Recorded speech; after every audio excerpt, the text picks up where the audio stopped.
other progressive women concentrated on another moral issue, one that had plagued the nation since the Reconstruction days following the Civil War: suffrage, the right for women to vote.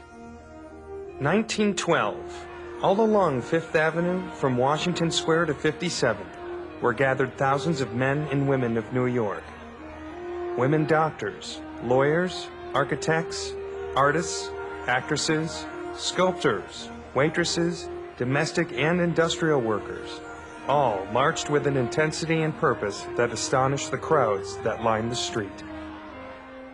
Founded in 1890, the leaders of the National American Woman Suffrage Association used 3 different approaches to try to win the vote for women.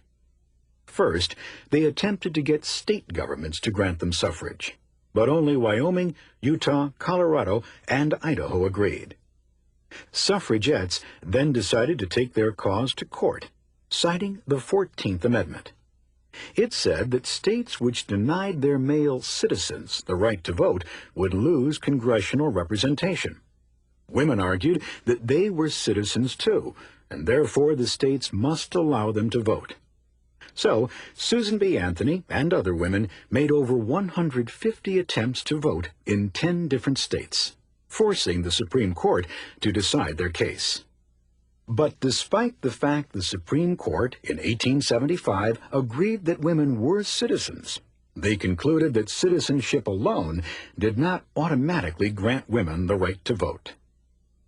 Their third approach was to rally support for a constitutional amendment granting suffrage. Time and again, the Senate defeated it.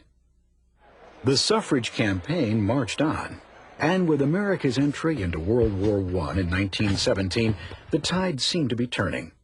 Leaders of the women's movement redoubled their efforts.